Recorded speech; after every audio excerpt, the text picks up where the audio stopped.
Ah, dearest Simmers, can you feel it? The scent of spring mingles with something far more tantalizing. The season has arrived, and Fairwicke awakens once more. Among the fluttering gowns and polished boots, one arrival stands above the rest. Lady Helena Ashcombe, royal bride-to-be. Under the watchful eye of Lord Sheffield, her presence has ignited whispers. Has the Earl come to Fairwicke solely for duty, or does something more compelling tie him to this town? Another family has drawn attention, the Trevains.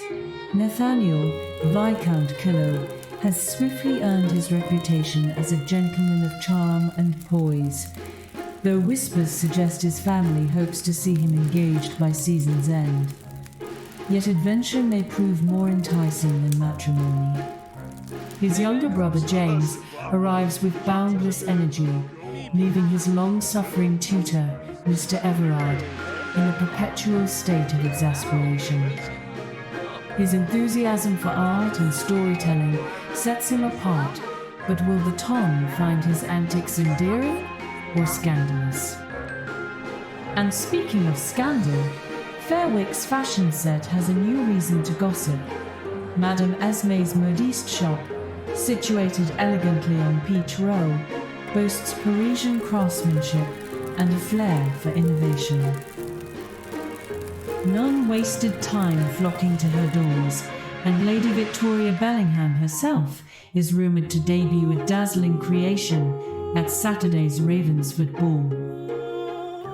Yet beyond the season's shimmer, one must not forget the Harrows. Installed in Lady Agatha Everstone's former townhouse, their arrival was anything but subtle. Daylight carriages, an abundance of trunks, and an air of determined grandeur. Arabella Harrow, the eldest daughter, stepped into Fairwicke with the confidence of one who expects to be seen, her gown dazzling, her gaze unwavering. Still, navigating Fairwicke's waters is no small task, and with three daughters poised for society, even wealth may not guarantee smooth sailing. For now, dear sinner, the pieces are set, the season unfolds, and the observer shall watch. Dear Diary, the shop is mine, a modest space on Peach Row, tucked between the bustle, but mine nonetheless. The front room, just spacious enough for fittings and displays, will require clever arrangements to appear grander than it is. The back is less forgiving. A bed shoved between crates of fabric, ledges stacked atop a wobbly table. No comforts, no privacy. But I did not come to Fairwicke for luxury. I came to build something lasting. Fortune has already shown kindness. My neighbour, Laurie Barnett, a bookseller, warm and cheerful, visited today. I recounted a curious moment from the morning's appointments, one he seemed to enjoy far more than I expected. Lady Isabel Morcott's daughters arrived in high spirits. Amelia and Celine fluttered over fabric swatches, their excitement infectious. But Honoria stood apart, calm, composed, too quiet. Nearby, whispers drifted, the lingering scandal that shadowed her name. I had thought such cruel talk would fade, but hearing it today stung, a reminder of how tightly society clings to its judgments. Yet Honoria gave no sign of hurt. When Amelia suggested a powder blue gown, she simply nodded. "It's kind, Amelia. Perhaps I should wear that." No bitterness, no protest, just quiet acceptance, a shield against the murmurs around her. The design for Honoria's gown is already forming in my mind. Powder blue remains, but lace shall speak boldly. Elegance stitched into every line, a quiet triumph against judgment. Amelia's gown, delicate white with matching trim, will complement her sister. A vision of grace, tailored for the tongue's brightest debutante. Mr. Barnett, hearing my account, handed me a blank journal. At my questioning look, he said, "You have a way with observation. Why let moments like that slip away?" Perhaps he is right. Tomorrow, fittings begin for Lady Clementia and Lady Victoria. An entirely different challenge. But tonight, I will write, here in my quiet shop, and I will not let Honoria's story, or any other, fade into silence. Dearest Simmers, the curtains have drawn back, and this season's players are stepping into the light. Some to dazzle, some to scheme, all to be seen. The Queen's Spring Assembly unfolded in full splendour, with Fairwicke's finest gathered beneath a sky of gilded tradition and whispered ambition. While the ballroom shimmered with satin and smiles, one nearly scandalous misstep was quietly intercepted. Miss Arabella Harrow, ever bold in her aspirations, was seen nearing the prince's private chambers. Only the swift, razor-sharp courtesy of Lady Anna Bellingham spared the tongue a morning scandal. Her guidance, firm, polite, and devastatingly precise, led Arabella elsewhere, but the whispers have only grown louder. Amidst the elegance, a new tradition emerged. Queen Wilhelmina unveiled her jewels of the season, not in diamonds, but in debutantes. Lady Victoria Bellingham, Lady Ellie Kingsbrook, Miss Amelia Morcott, and Miss Violet Harrow were each named for their grace, wit, and presence. A celebration of promise over pedigree, and proof that substance, this season, will shine brighter than station. Away from the bustle, a gentler story unfolded. Lady Helena Ashcombe, a woman long spoken of as a future royal bride, was seen in tender conversation with young Octavia Fitzwilliam, laughter between them. Genuine warmth. The tongue, of course, has questions, but none the Queen herself seems inclined to answer. Fairwicke's season has begun, with scandal averted, honours bestowed, and eyes sharpened. The ink is fresh, the story's just beginning. And, rest assured, from the first curtsy to the final scandal, Fairwicke is watching, and so am I. Dear Diary, it's strange how an ordinary moment can shift, how something once dismissed can return with startling clarity. Earlier this week, Arabella Harrow swept into the shop with her usual flair. "I require something worthy of a princess," she declared, barely pausing for breath. I thought little of it at the time. Arabella's sense of grandeur is well known, and her mother does little to temper it. But today, I read the Fairwicke Observer. A near scandal at the Queen's Spring Assembly, vague in detail, but unmistakably Arabella. Was she merely being vain? Or was she preparing for something far bolder? I tell myself not to dwell, but then I think of Lady Helena Ashcombe. I met her not long ago. She carries herself with quiet grace, kindness that lingers beyond pleasantries. I admired her, not for her title, but for her steadiness. The thought of Arabella disrupting her future unsettles me more than I care to admit. Violet Harrow, thankfully, is nothing like her sister. Sweet, unassuming, and, if I may say, deserving of her place among the Queen's chosen jewels. Ellie Kingsbrook, however, remains a mystery. She arrived for her fitting with no enthusiasm. There's a restlessness in her, as if she's meant for something beyond all this. And then, Agatha and Joanna. Joanna Knowles, Lady Victoria's maid, was all poise and charm. Agatha, my dear assistant, was not. She dropped an entire bundle of fabric at Joanna's feet, cheeks aflame. Joanna helped her gather it, smiling, not unkindly, but with something softer. When their hands touched, Agatha froze. Joanna didn't. They lingered, just for a moment, but something passed between them. A beginning, perhaps. And yet, even that warmth couldn't shield me from what came next. Victor Ashcroft, in Fairwicke. I saw him across the street. Before he could see me, I turned and fled. My heart hasn't settled since. He shouldn't be here. I told myself I left on my own terms, that my father wouldn't send someone after me, but now, I'm not so sure. For the first time since arriving in Fairwicke, I feel the past reaching for me, and I cannot, will not, let it take hold. Dearest Simmers, with the Ravensford ball fast approaching, this first week of the season has already offered a rich bounty for those attuned to the shifting tempo. Among the week's most telling motifs, the lingering presence of Lord Oliver Drayton at both the Bellingham and Kingsbrook households.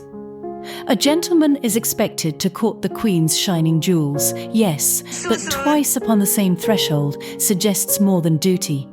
Elsewhere, a floral overture from Lord Julian Kingsbrook surprised the Ravensford drawing room. No longer just Percy's companion, he arrived bouquet in hand, a deviation one no observer could miss. Viscount Killow, too, appears in fine form. His attentions divided between Miss Morcott and Miss Harrow, with whispered preferences forming amid the laughter. But not all introductions were arranged with such care. Miss Arabella Harrow, regal, radiant, received callers of dubious distinction, a modest parade of those more eager for fortune than for love. And yet, it was Lord Claybridge who offered the week's most surprising note. His call upon Miss Honoria Morcott, not her sister, was as unexpected as it was carefully observed. The young lady was unprepared, the Earl made to wait. And when a man known for his discretion deviates from expectation, society leans in. Then came the promenade, sun-dappled, serene. All so it began. Lady Helena Ashcombe, flanked by Lady Anna Bellingham, Lady Clementia, and the ever-charming Lady Isabel, presented a vision of restraint and elegance. Across the lawn, the Prince, silent, poised, rode with Lord Drayton and the dashing Felix Morcott. No words passed between Prince and betrothed, a silence so loud even the lilies seemed to lean closer. And into that silence rode Miss Arabella Harrow, alone, unintroduced. She steered her mare alongside the Prince with such commanding certainty one could almost believe propriety had been rewritten in her favour. The Prince's reply? Cool, clipped. Miss Harrow, this is hardly the place. And just like that, he returned to his companions, the matter dismissed. Miss Harrow, ever composed, withdrew with the grace of one who knows retreat can still be spectacle. Lady Helena's expression faltered, for only a moment. Speculation bloomed like daffodils, and the tarn held its breath. The cracks in propriety are beginning to show, and with the Ravensford ball near at hand, Fairwicke appears poised not for harmony, but for crescendo. Dear Diary, at the start of the week, something remarkable happened. Something that feels, even now, like the beginning of a turning point. Lady Helena Ashcombe came to the shop, not simply for a gown, but the gown. The one she will wear when she becomes a princess. Though we've spoken before, I remain struck by her presence. Her grace is not performative, nor her kindness rehearsed. It is simply who she is. And now, she has entrusted me with the task of creating the gown that will mark one of the most important days of her life. The weight of that trust is immense, but so too is the honour. I promised her something beyond beauty, something unforgettable. And already, in quiet moments, I find myself sketching. Lace, silk, silhouettes that might capture her essence. Today, the shop was alive with preparations for the Ravensford ball. Among my visitors was Lady Ellie Kingsbrook. When she first came to me, she was polite but distant. Today, she was radiant, laughing, twirling, her eyes bright, as Agatha adjusted the hemline. She didn't say what had changed. She didn't need to. It was written across her face. Joy, anticipation, something new blooming quietly within her. After she left, I returned to my sketches, only to be interrupted once more. this time by Mr. Barnett. He's visited Peach Row before, always kind, always courteous. But today he brought a parcel, a book wrapped in parchment, Rousseau. He said he thought I might enjoy it. And then, with no flourish, no pretense, he said, "I overheard some ladies in the shop today. They mentioned your commission for Lady Helena's gown. I know how important that is for you. Congratulations, Miss Dupont. You deserve it." It was not the gift that moved me, but the understanding. The quiet recognition of what this moment means to me. As he left, I held the book a little too tightly. Something unfamiliar stirred in my chest. It is too soon to name it. But I cannot ignore the kindness of his gesture, nor the way he sees me, not as the modiste, not as the fiction I've built, but as the person beneath it all. I wonder if he is the kind of man who could love that person. Time, I think, will tell. Dearest Simmers, glittering chandeliers bathe the Ravensford ballroom in golden light, illuminating silk gowns and gleaming cravats, every movement a shimmer of wealth and careful intention. The first true spectacle of the season brought with it all the allure of whispered promises, measured glances, and the unspoken thrill of possibility. And speaking of sparkle, none gleamed more brightly than Her Majesty's chosen treasures. Let us call them not ornaments, but facets of brilliance. Lady Victoria Bellingham, the Queen's diamond. Lady Ellie Kingsbrook, the radiant ruby. Miss Amelia Morcott, the poised emerald. And Miss Violet Harrow, the brilliant sapphire. One hopes each young lady finds the designation flattering, though surely none would argue with the Queen's judgment. Her Majesty was in attendance herself, a rare and telling appearance. The Queen does not grace such affairs without intent. And what greater opportunity than this, for alliances to take root, for reputations to sharpen into legend. Lady Victoria, ever luminous, divided her attention between Lord Julian Kingsbrook and Lord Oliver Drayton. Tradition favours the former, but the latter, well, charm has rewritten many rules before. Lady Ellie, as radiant as ever, shared in Lord Drayton's regard, and carried herself with the quiet grace of one who has never needed it. As for Miss Morcott and Miss Harrow, our emerald and sapphire, Viscount Killow appeared on both their dance cards. No surprise there, they moved through the room with the kind of elegance that inspires indecision. But while the Queen's jewels glittered across the floor, one arrival drew attention like a lodestar. Prince Antoine of Montcroy. Yes, he comes for the royal ridding, but why so early? Charming, effortless, elusive, Prince Antoine mingles with all and promises nothing. A diplomat or something else entirely. Whatever his reasons, the timing is impeccable. 2 princes, 1 ball, and a queen whose gaze sees more than most dare suspect. The season has only just begun, and already the pieces are shifting across Fairwicke's grand chessboard. Dear Diary, what an ordeal and a triumph to prepare the Queen's shining jewels for the Ravensford ball. Lady Victoria, Lady Ellie, Miss Amelia, Miss Violet, each gown a labour of love, each stitch a quiet promise. To hear whispers of their elegance and see admiration bloom across the ballroom, it was deeply gratifying. I admit, I chuckled when I read the Observer's latest flourish. Diamond, ruby, emerald, sapphire. A poetic touch, though I wonder what Her Majesty might think of her jewels being outshone in name. Still, there's something enchanting about the image. Young women glittering like gemstones beneath the chandeliers. Since the ball, the shop has been abuzz. Prince Antoine of Montcroy is on everyone's lips, from debutantes twirling ribbons to matrons adjusting their daughters' futures. Even in Mr. Barnett's bookstore, I overheard speculation between the shelves. Why arrive so early for a wedding? No one knows.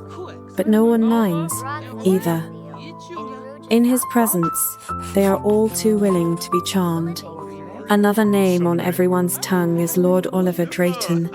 It seems he spent his years abroad not merely indulging wanderlust, but building a nectar-making venture with none other than Victor Ashcroft. Their partnership has earned them acclaim, and I'm relieved to know Victor's return is tied to business, not to me. Still, caution remains my companion. Lady Ellie, radiant as the ruby, seems thoroughly captivated by Lord Oliver. And Mr. Barnett, Laurie, his visits have become a quiet ritual. 5 minutes, sometimes less, but always sincere. He listens without pretense, speaks with warmth and wit, and reminds me that decency still exists in a world so often ruled by calculation. Victor's presence still unsettles me, though I now know he isn't here for me. Something about him stirs the unease I wish would fade. The Ravensford ball and my commission for Lady Helena's gown mark a turning point, a step into Fairwicke's future, a place I might truly call home, if I remain vigilant. The season promises triumphs and trials alike, but perhaps, with care, even I might find my place among the shifting tides. Dearest Simmers, it is often said that the loveliest days of spring inspire the grandest gatherings, and Lady Alice Kingsbrook did not disappoint. The Kingsbrook garden party, hosted in honour of the Harrows, was nothing short of theatrical. Among the season's brighter threads, the gentle bloom of Lady Ellie Kingsbrook and Lord Oliver Drayton. They've graduated from speculation to certainty, with smiles, glances, and unmistakable ease. Just as charming and refreshingly less performed are Lady Victoria and Lord Julian, two souls content in quiet rhythm, settled into a content companionship born of years of familiarity. But it was the Earl of Claybridge and Miss Honoria Morcott who stirred quiet delight. Their conversation, books, business, the shape of a well-crafted argument, felt unlike anything else on the lawn. No flirting, no flancing, just recognition. And when she, quite by accident, admitted her fondness for dance, he offered his hand without hesitation. They waltzed across the grass, laughter trailing them. It was the sort of moment the season so rarely offers, unscripted and unmistakably true. And yet all eyes, as ever, circled back to the crown, Lady Helena and Prince William. Once distant, now closer, their walks unhurried and words few, but felt. Where once the prince brooded, he now listens, attends. No grand declaration. Arabella Harrow, however, subscribes to a different philosophy. Impatiently she descended upon the prince with all the subtlety of a cannonade. In her mind, perhaps, this was destiny.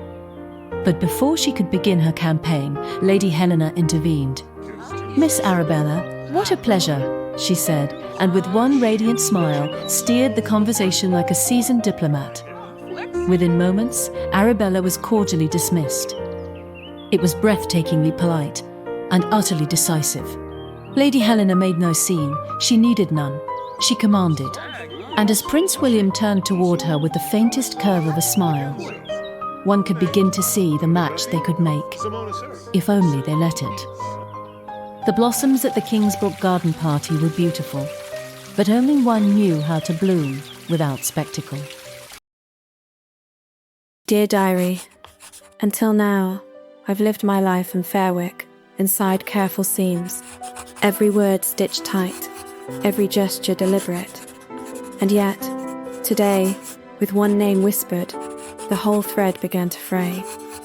It was a quiet, sunlit afternoon.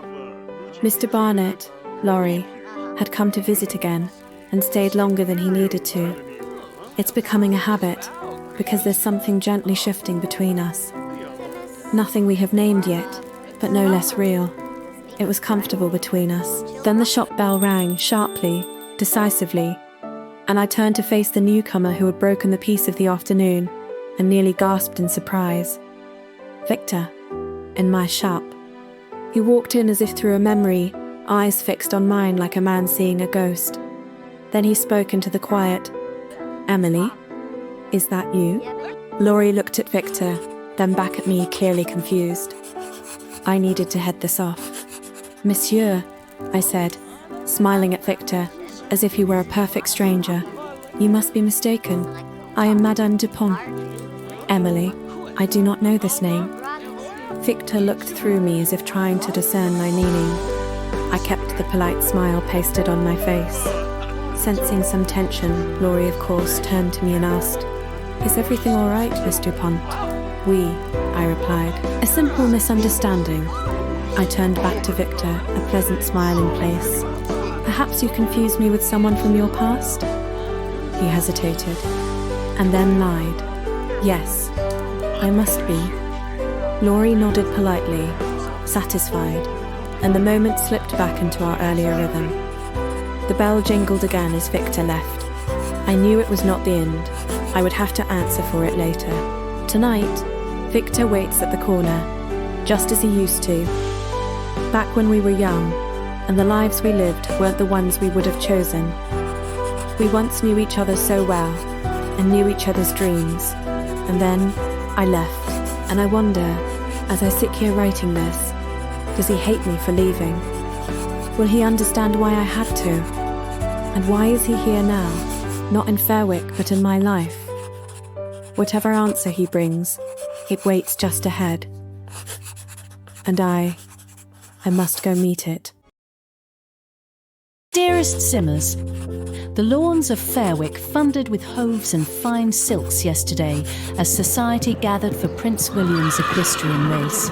Racing against Lord Trevor Drayton and Mr. Felix Morcott, His Royal Highness claimed victory by a breath, his reputation as a master horseman reaffirmed. The triumph's true highlight, however, came not on the field, but in the moment Lady Helena Ashcombe stepped forward to present the Prince's ribbon. Clad in ivory and deep rose, her elegance drew soft murmurs from the crowd. But when the Prince's stallion shied, startled by the flick of a parasol, Lady Helena faltered. Only for a moment, just long enough for those who knew to feel the past stir beneath her composure. It was the Prince who steadied her, a hand at her arm, words none but she could hear, a kiss upon her hand, formal perhaps, but felt. And one wonders, was the day's victory truly his fastest lap, or the quiet accord now growing between a prince and his future bride? Elsewhere, the Queen's jewels gleamed in their own right. Lady Victoria and Lord Julian, diamond and confident, seemed utterly content in their familiar rhythm. Lady Ellie, our radiant ruby, shared her own graceful warmth with Lord Drayton, their ease drawing more than one knowing glance. Among those still unclaimed, attention rested on the emerald and the sapphire. Miss Amelia Morcott charmed the crowd with her signature poise and perhaps briefly even caught the eye of Prince Antoine of Montcroix. Whether that gaze lingers remains to be seen, and Miss Violet Harrow, always sincere, always composed, stood quietly luminous beside Lord Nathaniel Trevane. Their connection remains an open question, but the chapter feels far from closed. Which brings us, with great delicacy, to Lord Thomas Sheffield and Miss Honoria Morcott. One begs forgiveness for unwrapping their joy too early, but it seems the pair are engaged. Their restraint, likely in deference to Lady Helena's triumph, is admirable, but the light of love cannot be dimmed forever. Miss Morcott, once shadowed by scandal, now stands resolute, her worth evident in the gaze of a man who sees her clearly. And together, they promise not just partnership, but permanence. So ends another chapter in the grand tapestry of Fairwicke, rich with triumph, woven with intrigue, and always threaded with secrets, waiting to gallop into the light. Dear Diary, the night is colder than I expected. I step into the alley, the air sharp against my skin. I hear it, a blackbird's call, carried through the stillness, like a thread drawn from memory. It was always ours, that sound, a secret signal woven between stolen moments, back before the world knew our names, before I turned 18. Victor and I would meet beneath the trees once the village slept, We spoke in dreams, of cities wider than our world, of lives built rather than inherited. His voice full of ambition, mine full of stories I hadn't yet lived, until he kissed me, and in that moment I saw not the boy I whispered futures with, but the man I might never be free from. So I ran, not that night, but soon after. I left only a note, the worst kind of parting gift from a writer who couldn't find the right words. A farewell, a confession, a coward's escape. Now, the blackbird calls again, and once again I follow. He's standing beneath the trees, half in shadow, just as he was all those years ago. And, for one fragile moment, I forget the time between. I move toward him, deliberate, calm, though my heart is anything but. And then, I'm in his arms. The kiss comes like breath returning. Too full, too fast, too much. And then, we break. You left, and you never told me why. I gave you a note. That wasn't the truth. That was cowardice. I'm Esme now. No, Esme is a mask. You can lie to Fairwicke, but you can't lie to me. You don't know me anymore. Whose fault is that? Mine. And I'd do it again. I saw you. With him. Does he even know who you are? He knows enough. Does he know Emily? Or just Esme? You will not speak to him. Is that what you think of me? That I'd ruin you? I don't answer. I can't. The blackbird calls again. But this time it doesn't sound like memory. It sounds like a reckoning. Victor says nothing more. He turns and walks away. And I let him. Because this time, he's the one who's leaving. And for the first time, I feel what it means to be left behind. Dearest Simmers, there is no greater delight than watching one's suspicions blossom into undeniable truths. Permit your humble observer a single indulgent flourish before we waltz into last evening's events. For it seems this Quill's predictions regarding the Earl of Claybridge and Miss Honoria Morcott were not mere speculation, but precisely what they appeared to be. Correct. Their engagement was formally announced at the Drayton Ball. Their union, forged through quiet strength, respect, and earned affection, promises to rise above both scandal and speculation. A match both honourable and luminous. But as one match finds the light, another drifts into ambiguity. Lord Trelane, usually so radiant, stood beside Miss Violet Harrow with quiet warmth. Yet something in her manner, graceful, composed, but distant, suggested hesitation. The warmth was there, but the connection, elusive.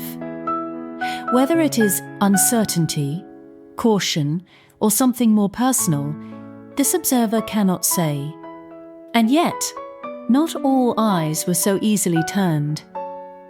Prince Antoine's attentions to Miss Amelia were unmistakable. Whether admiration or strategy, only he knows. She met him with serene distance, unreceptive to the game he might be playing, but his gaze lingered even as the ballroom shifted, a reminder not all ambitions were their intentions plainly. Among the Harrow sisters, their contrasts grow starker with every gathering. Last night, Arabella approached Prince William in a gown spun from sheer confidence, ready to stake a claim that was never hers to make. And then came Lady Helena. "Miss Harrow," she said, "how lovely that you found time to join us. Have you seen the portrait gallery? I'm certain you'd find it enlightening." A single sentence, perfectly engineered, Arabella was swept away with a smile and a suggestion. It was not confrontation, it was command, and the prince, he did not look away from Lady Helena once. Miss Harrow's exit, while admirably composed, could not disguise the sting of dismissal. At the Drayton Ball, Fairwicke danced to the music of ambition, but only those with substance beneath the shine left the floor standing tall, and this observer shall remain, as ever, watching for truths still glinting beneath the surface. Dear Diary, this week unfolded with a peculiar rhythm, threads from the past gently tugging at the present, while new ones find their place without asking. There's a shifting in the air, as though my life is quietly rearranging itself, piece by piece. The observer's speculation about Miss Honoria Morcott's engagement to Lord Thomas Sheffield proved to be correct. I recall making a pale blue lace gown for her once. I like to imagine, however foolishly, that it played some small part in her joy. I do wonder which couple the observer will herald next. Lady Victoria's expression when she speaks of Lord Julian is enough to soften any heart, and Lady Ellie laughs with Lord Drayton, as though happiness were a language only they share. And of course, thoughts of Ellie always lead me back to thoughts of Victor, Lord Drayton's business partner. I haven't seen Victor since that night, and yet, he is not gone. He lingers in the edges of things, as sure and inevitable as the change in seasons. Our paths will cross again. That, I do not doubt. I wish I could still separate my life into tidy compartments. I no longer believe I can. The morning after that dreadful argument with Victor, I very nearly cancelled my only appointment. A new client, Mrs. Celeste Townsend. But something persuaded me to keep it. Perhaps habit, or perhaps the need to step into someone else's story for a while. I hadn't expected her kindness, nor the quiet understanding that passed between us with so little effort. Celeste, the daughter of a merchant, now wife to the daughter of a duke, her life has crossed the boundaries society places between people. And yet, she carries herself with calm assurance. She returned today for her fitting. Though our conversations still revolve around fabrics and stitches, there is something warmer in our exchanges, something that feels, perhaps, like the start of friendship. As she left, she said, "Sometimes the truth feels lighter when it is shared, even in disguise." Her words have stayed with me. Perhaps she is right. Perhaps I am ready to write my own tale, not as Emily, not even as Esme, but simply as myself. It begins not with certainty, but with a feeling I had nearly forgotten. Hope. Dearest Simmers, it is a rare thing for an event of the Tarn to exceed even its grandest expectations, but last evening's Morcott musical did just that. From the moment Prince William arrived at Lady Helena's side, the room seemed to exhale, recognizing the harmony between them, their unity, their ease. It set the tone long before the first note played. And then Arden performed. Not music, but transcendence, artistry that stitched silence into every breath of the hall. Even the most restless tongues stilled. And among them, a most unlikely bloom, Miss Lavinia Harrow, suddenly illuminated by wonder. A quiet heart drawn, however briefly, into the light. But as the music reached its crescendo, so too did the night begin to unravel. In a quiet alcove beyond the grand hall, Lord Trevane saw answers from Miss Violet Harrow, whose growing distance had not gone unnoticed. Her voice trembled with the truth. "My family is a fraud. We have deceived the Tarn from the start. I cannot let you suffer the stain of our ruin." A noble confession, one meant for one set of ears only, interrupted by the return of Lady Clementia Bellingham. Her gasp rang out like a bell. Disbelief and fury spun into one note. And with it, the Harrow's deception splintered into daylight. The ramifications reached far. For if the Harrow name glittered falsely, so too did its endorsement, dragging the King's books into scandal beside them. And then, at the far end of the hall, Arabella made her final play. Head tilted, voice low, gown spun from gold and gall. "Your Highness, I was hoping we might speak privately." But the prince no longer wore courtesy like armor. He glanced to Lady Helena, composed, commanding, and spoke. "I have tolerated your schemes long enough, Miss Harrow. You mistake kindness for interest and audacity for charm. It ends tonight." Gasps. Stares. Silence. Arabella stood as if struck, a queen without a court. Her ambitions collapsed beneath the weight of his dismissal. Lady Clementia emerged again, flushed with gossip, only to find herself one witness among many. The whispers spread like fire in dry leaves. The harrows burned, and the Kingsbrooks smouldered beside them. And yet, on the margins, Lavinia Harrow lingered, not undone but changed, in quiet conversation with Arden.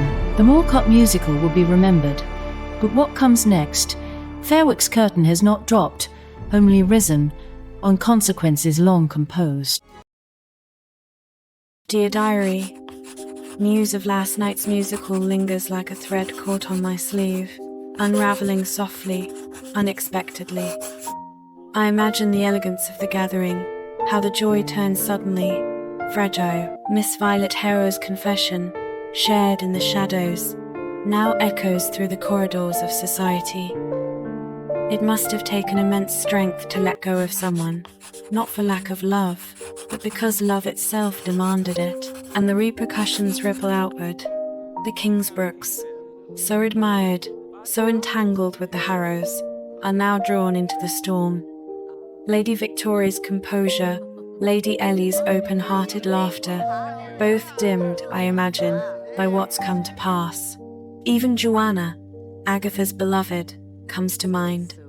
As maid to Lady Victoria, I wonder how the scandal has touched Joanna and her mistress, but Agatha rarely speaks of her directly, and I don't want to break that silent peace. The events did allow me the opportunity to reach out to Victor. As Lord Drayton's partner, perhaps he would know how Lady Ellie is faring. I wrote him a short note, nothing dramatic, only a hope for news. He may write back, or he may not. Still, I feel I have bridged the gap as best I could. If nothing else, recent events in the Tarn have shown how important it is to not leave anything unsaid. And on that note, I slipped my manuscript through Laurie's door anonymously last night. No signature, no note. Its ending remains unwritten, deliberately so, not unfinished, but open, like a breath held between what was and what could be. Perhaps the musical is the same. It felt like a conclusion. Violet's truth, Arabella's collapse, the Kingsbrook name tangled in scandal. And yet, I believe it was only the beginning. The unraveling of last night is not an ending. It is the first tug of something new being woven. Dearest Simmers, the path from ruin to redemption is rarely travelled in such varied company, but after the storm of the Morcott musical, Fairwicke's finest have proven remarkably adept at navigating troubled waters. Whispers still linger in the air, and yet, on the promenade this week, Fairwicke returned to form. Speculation ran high, tradition held firm, and from the rubble of scandal, 2 new engagements quietly bloomed. Miss Violet Harrow, once nearly undone by her own honesty, has accepted Lord Trevaine's proposal. A Christmas wedding awaits. If love is the reward for truth, then Violet has more than earned hers. As for her sister, well, Miss Arabella Harrow has also secured an engagement to Baron Mortimer Holbridge, a country gentleman of middling fortune and significant age. Let us say delicately that their arrangement satisfies mutual needs. She, a title, he, her dowry. With little chance of returning to Fairwicke soon, one imagines the new Baroness will occupy herself with rural obligations, an heir, and, should fortune permit, a spare. Elsewhere, love has blossomed more gently. Lord Julian Kingsbrook and Lady Victoria remain steady, perhaps steadier than ever. Lady Ellie and Lord Drayton, they promenade as if joy were their birthright. And beyond all rumour and recovery, one event now holds Fairwicke in its thrall, the royal wedding. Prince William and Lady Helena, once a strategic arrangement, have become something more. The prince no longer hides behind charm. Lady Helena no longer stands behind him. Together they step into history. And so, dear Simmers, as this season nears its end, we look not to the wreckage of what was, but to the rise of what might yet become. Dear Diary, some truths are so quiet they almost go unheard, and then suddenly they demand to be spoken. Laurie stood in the doorway this morning, manuscript in hand. "I think I always knew you had this in you, Esme," he said. There was a pause I didn't dare fill. Then he added, "I love you." I tried to respond, but he silenced me with a slight shake of his head. "I'm not saying this to hold you," he said. "I'm saying it because it's true. Love deserves to be spoken, even if it cannot be kept. And so does this story. Just as my love deserved to be free, so too does your truth deserve to be seen." He smiled faintly and lifted the manuscript. "I'll publish it, under a pseudonym, if you prefer. But there is power in letting the world see you as you are." And then he turned to leave, quiet, composed, carrying all that might have been, and the grace to leave it behind. For a long time after the door closed, silence overtook the shop. It settled into the folds of fabric, the unfinished sketches, the stillness of things left unsaid. Then, the bell above the door chimed again. "Emily," Victor said, his voice warm and steady. The name, so familiar, sounded like memory made real. I gave him the kind of smile that reveals nothing. "Victor," I replied, "thank you for answering my note." I gestured to the copy of The Observer left open on the counter. Though, if this is to be believed, it seems Lady Ellie is quite fine. A flicker, amusement, perhaps, crossed his face. "And are you?" he asked. I didn't answer. Before I could, the bell chimed again with another customer. I turned to greet them, retreating into the rhythm of shopkeeping. When I looked back, Victor was already at the door. He paused. "Later," he said softly. The word hung in the air like the last light before dusk, before he disappeared into the streets of Fairwicke. Perhaps the lesson is this: things don't end cleanly. They ripple, they echo, they wait for someone to listen. Tonight, the blackbird called. I heard it through my window, just as I once had. I knew what it meant. I met Victor beneath the elm trees, where the moon barely touched the ground. He was already there, waiting. You were upset earlier. What happened? His tone was measured, gentle, but I couldn't bring myself to explain the kind of day that doesn't fit into words. "It's nothing. The day was just long." Long enough to bring you to tears? I hesitated. There was no point pretending. Some days carry more weight than others. He didn't push, just nodded once, and we stood in familiar silence. But there was something else, something I hadn't said. "Victor," I began, slowly, "there's something I never explained, about the way I left." His expression softened, and he waited. "I shouldn't have done it like that," I said. "Leaving with just that note? You deserved more than that." Victor was quiet for a long moment. We made mistakes on both sides. His voice was gentle. The words were simple, but they carried something that felt like forgiveness.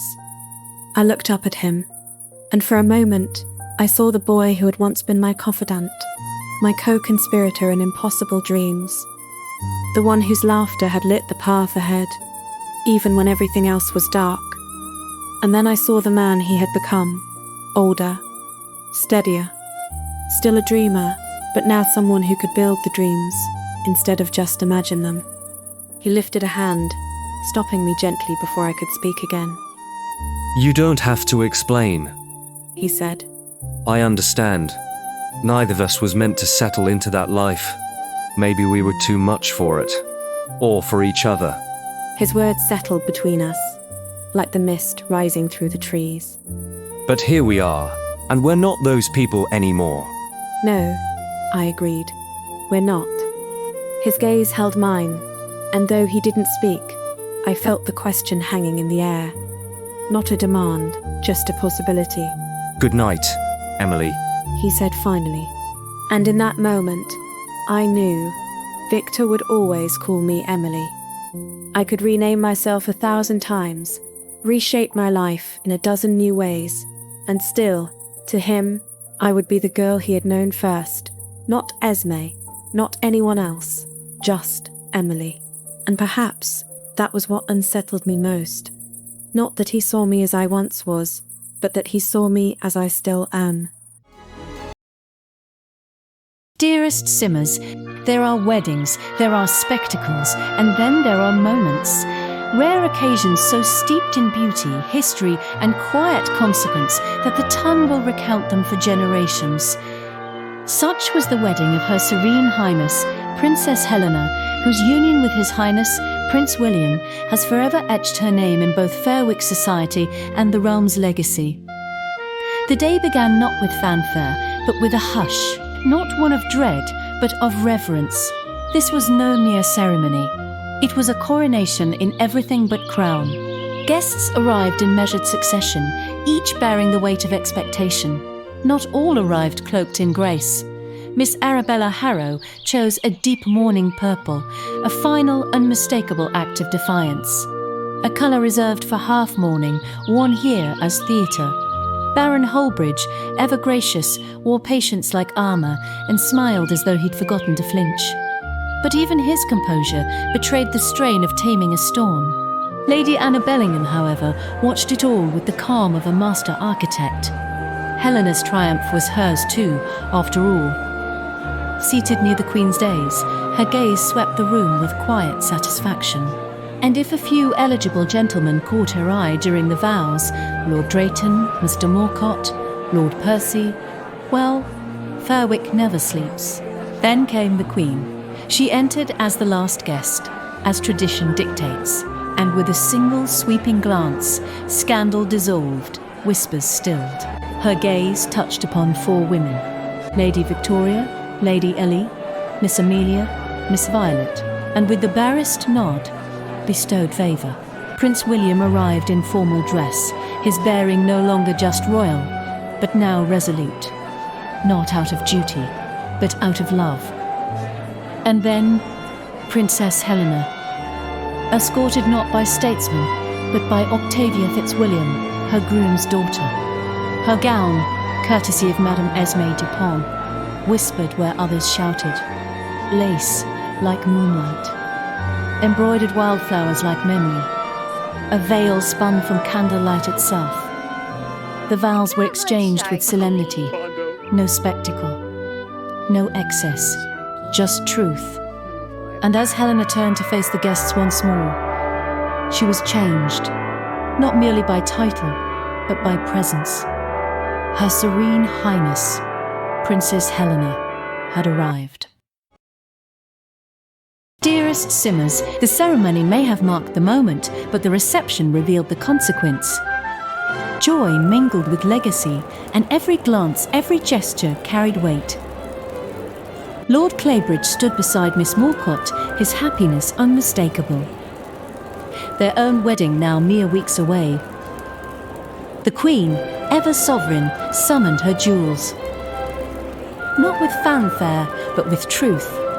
Lady Victoria, Lady Ellie, Miss Amelia, Miss Violet, each called in turn by their designated jewel, each individually given the blessing of the monarch.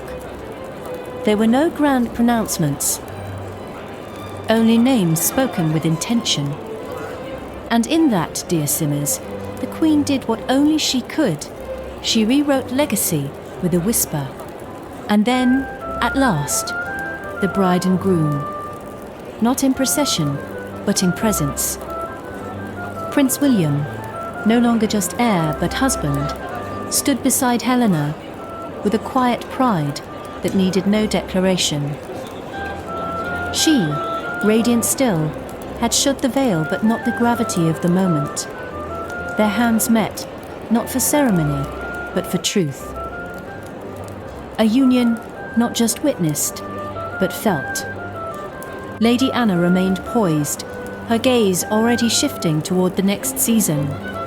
Arabella's theatrics had faded into the background, her mourning purple now just a footnote.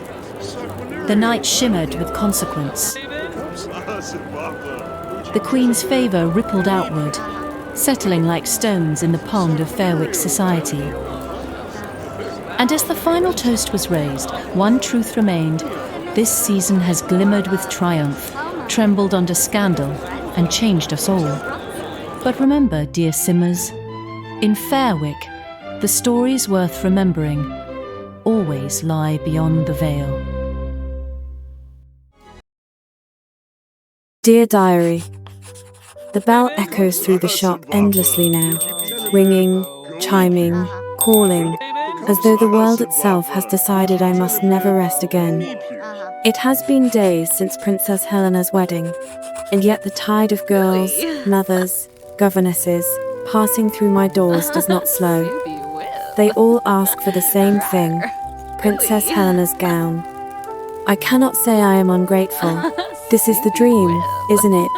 To see my work celebrated, to be sought after. And yet, I cannot do it. I will not copy the gown. It was not made for the world. It was made for her, a frame for her quiet grace, for the dignity she wears. That gown was a gift, and now that gift has become my triumph. The Observer calls me the most celebrated seamstress in Fairwicke, Madame Esme Dupont. The name is whispered now, in drawing rooms and ink. My future is secure, my reputation is set. And yet I wonder, how does one hold on to such a future when she intends to smash it to pieces? Because I will publish my novel. I will not hide behind excuses or names that are not mine. Not Esme Dupont, but Emily Blair. Victor says I'm brave, Celeste says I'm ready, and I still tremble. But perhaps courage is trembling, paired with motion. And Victor, the blackbird calls me nightly now, and every night I answer. On the surface, little has changed, but our laughter now carries years behind it. Our words are steadier, earthbound, lived, and still there is magic. The skip of a heartbeat when he laughs, the quiet ache in my breath at the sight of him. He is no longer a boy, but his face is still one of my favorite sights. He waits for something. For what, I do not know. But I hope, deeply, that the choices I'm making lead me where I am meant to go. This season has brought revelations I never dared name. And as Fairwicke's curtains fall, I wonder if this is an ending, or just the breath before something begins. Dearest sinners, Fairwicke has witnessed many an extraordinary gathering this season, but few quite so intimate, so quietly luminous as the literary evening hosted by Mrs. Celeste Townsend. Renowned for her wit and preference for elegant restraint, Mrs. Townsend's decision to don the mantle of hostess was not taken lightly. Held within the understated elegance of the Townsend home, the evening brought together social luminaries and literary minds. An affair guided gently by Mrs. Townsend's grace and the ever-clever Lady Sophie, her beloved wife. But the true marvel of the evening was neither the setting nor its noble hosts. It was the unveiling of a story and the reintroduction of a woman fought already well known. Madame Esme Dupont was presented not as Fairwicke's most sought-after modiste, but as Emily Blair, an authoress.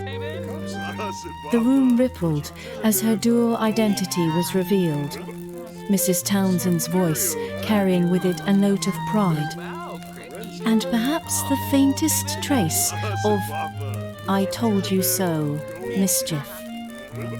Madame Dupont has long dressed the women of Fairwicke in elegance and insight. Now, she invites them to witness the world she stitched with her pen.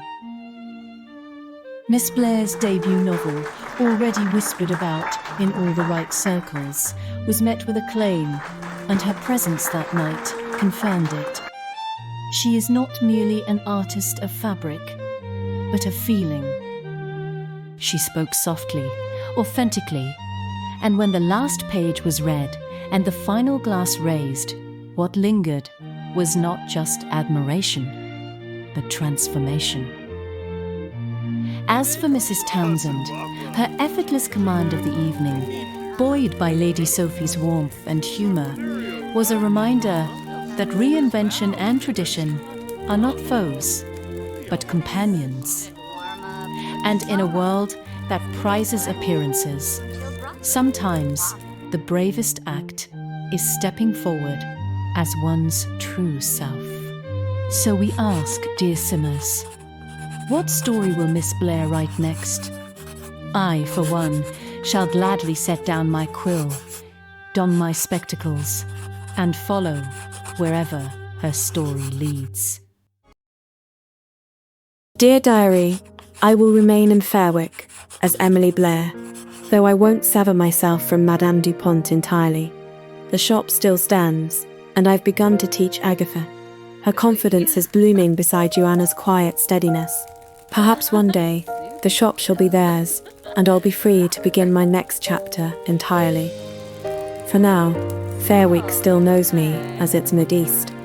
But how long I shall remain, not just in Fairwicke, but as Emily Blair, is not mine to decide alone. I am waiting for the call of the blackbird. Victor and I have been circling something. Rhythms that feel like friendship, except for the pauses, the skipped heartbeat, the glance that lingers, the hunger in his eyes when he thinks I don't see. There is something between us, waiting. That call came, almost as soon as I wrote the words. The familiar sound pulled me from my desk before I'd even realized I was moving. And there he was, waiting. Moonlight casting him in silver. The sight unraveled me. For a moment, I saw him as he was once, the boy who met me in secret and carried pieces of me before I knew I was breaking. And then my vision cleared and I saw who he was now, changed, and somehow not. Congratulations, Emily, He said. I heard the evening was a resounding success. The moment stretched long, our eyes held, a breath lasted a lifetime. And then we kissed. Not urgent, not desperate, just truth, a promise long deferred, now found. When we pulled back, I said it. I love you, I did then too, I was just afraid. But now I know the truth. Loving me doesn't limit me, it frees me to become. His eyes didn't leave mine. I love you too, He murmured. and I always have. After a pause, he asked. Now, what? I tilted my head in question. You fought for your identity. He said. You probably don't want to change it now. And I laughed, quiet, certain. I've learned it doesn't matter what I call myself. I will always be your Emily, his. That truth settled between us, quiet, undeniable. Dear Diary, soon I will take on a new name, a new adventure, but I will always be Emily, Victor's Emily, Fairwicke's Emily, my Emily. Fairwicke, it's your world now. Go sim in it.